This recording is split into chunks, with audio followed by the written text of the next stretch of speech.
Всем привет, друзья! Как вы уже заметили, что событие «Толпа зараженных» приобрела обновленный вид. Разработчики пошли навстречу игрокам State of Survival и сократили длительность самого события больше чем в 2 раза. Упростили получение очков как в собственном штабе, так и в подкреплении, а также сделали получение минимальных наград более доступным. Если вы по какой-то причине не видели предыдущий ролик о толпе зараженных, обязательно посмотрите. Ролик, конечно, старый и многое изменилось, но он позволит вам понять, как проходить событие «Толпа зараженных», чему в нем можно научиться и какие награды можно получить при прохождении. Ссылку на него я оставлю в описании под этим видео. Говорить о правилах прохождения внутри Альянса я не буду, они бывают разнообразны в зависимости от поставленных целей вашего Альянса. К примеру, до обновления события «Толпа зараженных» мы всем Альянсом работали над тем, чтобы рейдеры беспрепятственно могли занимать более высокие позиции. Что ж, давайте рассмотрим подробнее, какие изменения были внесены. Прежде всего, это длительность события. Если раньше оно длилось около 2 часов, что было сложнее проходить, то сейчас толпа зараженных длится 41 минуту 30 секунд. Разработчики сократили время между волнами, что позволяет проходить события намного быстрее и приятнее. Также стала доступна автоматическая активация толпы зараженных игроками R4 и R5 в заданное заранее время, что позволяет проходить события даже тогда, когда лидеры Альянса могут отсутствовать по каким-то причинам. Порядок самих волн остался прежним. 7, 14 и 17 рандомные. Эти волны атакуют выборочные штабы союзников. На этих волнах предугадать, какие штабы будут атакованы зараженными, нельзя. 10 и 20 атакуют штаб Альянса, а остальные же идут на все поселения союзников, включая ваш.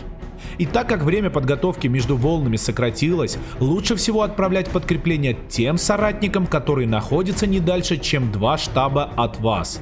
Так как на 7, 14 и 17 волне вы можете просто не успеть отозвать ваши войска с поселений союзников, чтобы отправить их тем, на которые пойдут случайные волны зараженных. В этом случае вам поможет таймер, который находится в правом нижнем углу и показывает время как до следующей волны, так и до приближения текущей.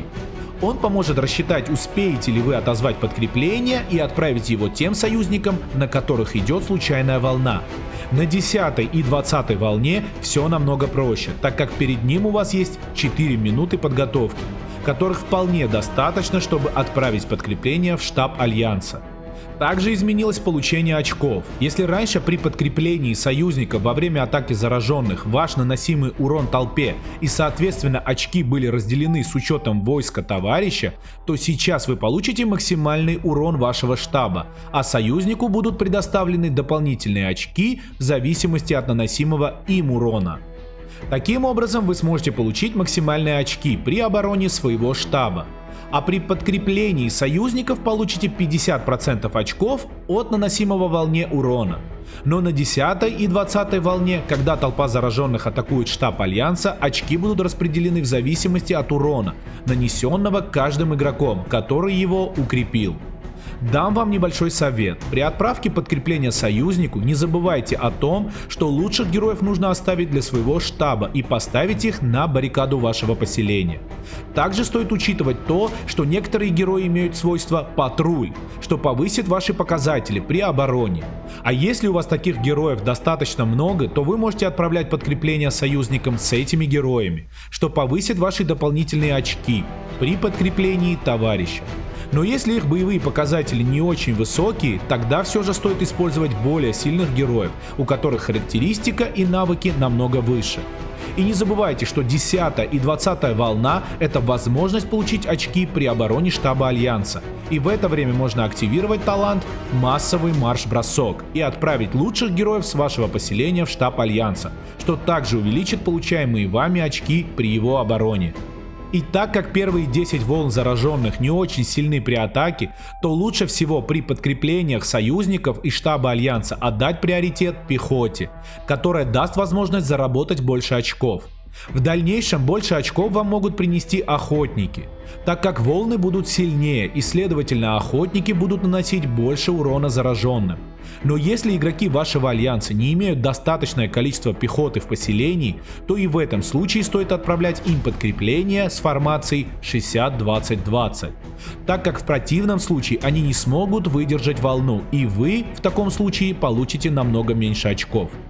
То же самое и с последней 20-й волной, которая атакует штаб Альянса.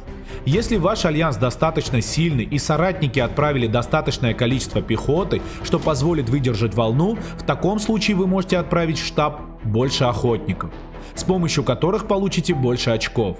Но если у всех игроков вашего альянса средние характеристики, тогда, чтобы выстоять 20-ю волну, стоит посылать больше пехоты. Все зависит от силы вашего альянса и его игроков. Все приходит с опытом, не бойтесь экспериментировать, и вы выявите идеальную стратегию для себя и своего альянса. И последнее, что также изменилось в лучшую сторону, это награды. На более низких рангах события в штате.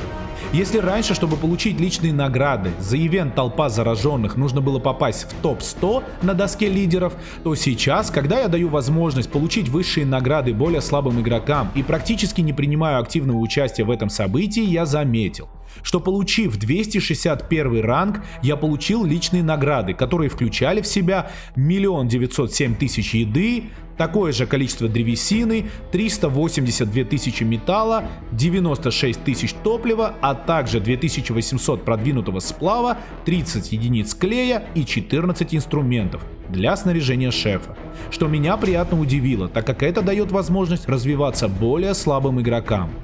А сейчас я расскажу вам небольшой секрет, как можно занять топовые места в рейтинге этого события. Если у вас есть достаточное количество фермерских штабов или твинков, вы можете попросить лидеров Альянса принять их в ваш союз на время прохождения события и перед его началом вывести войска из ваших ферм и отправить на них подкрепление со своего главного штаба. Таким образом вы получите максимальные награды как за свое поселение, так и за ваши пустые фермы. Еще, конечно, можно на время этого события перейти в фермерский альянс или академию, где находятся ваши фермы или же очень слабые игроки, и сделать то же самое.